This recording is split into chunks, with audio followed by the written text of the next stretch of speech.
Hey guys, this is James again. I was going to try to show a little of the property preservation work that we got going on today. We've got a property that's out in, kind of the country, I guess you'd call it, and we're doing an exterior debris removal. And on this one, we have probably about, somewhere around 50 5-gallon buckets full of paint that we're having to remove from this property. And then we've got to remove all of this stuff here, to convey it for them to be able to sell.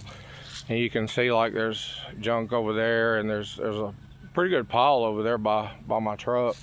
And then we've got to mow all this grass down to 2 inches. And then, like I said, all this debris that's all throughout the property, we've got to remove all of it. And there's a place in Houston that we take the paint and dispose of it.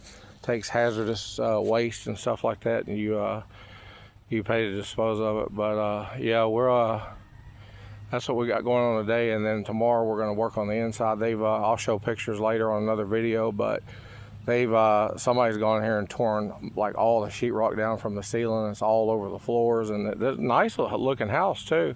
It's a shame.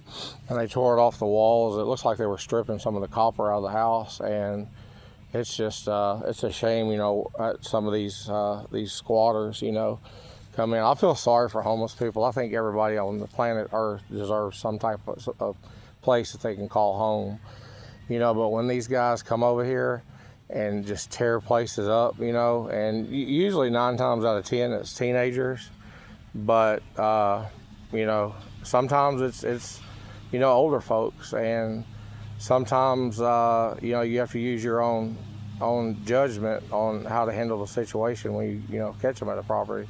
Depends on what they're doing. I've walked up on guys in bedrooms just laying on the floor under a blanket, just wanting to get out of the cold, for a place to sleep. Now, I use discretion on that. It may or may not be what these banks that are making money off these houses, because they're getting whoever gets the first loan, then they fix them up a little bit and sell them again and again. I've actually been to the same house 3 times. They foreclosed on 3 different people on a property that I've got. I've been doing this for 18 years, and they're making money on these things just like used car salesmen that put these cars together just enough to sell them, and then people start having trouble. A lot of that stuff goes on in this business. I will not operate like that. I'm going to spend the extra money, even if it cuts into my profit margin a little bit, to make sure I do these jobs right.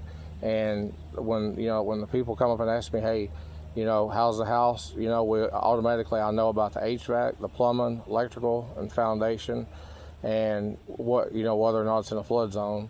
That's really the main things you worry about in the area that we're in right now. This is Conroe, Texas area. So, but yeah, I just wanted to give you guys a little insight as far as what we do on a daily basis. We're doing some part of this, and I've got my uncle is up with the zero turn in the front. We have to mow an acre on each property. So if they're under an acre, of course we mow the whole property. But like this thing is like at least 5 acres, so we mow an acre, and I always do it as close as I can get to the house, and then weed it real good. So it keeps the snakes and stuff like that, and whoever's looking at the house can walk by it. So.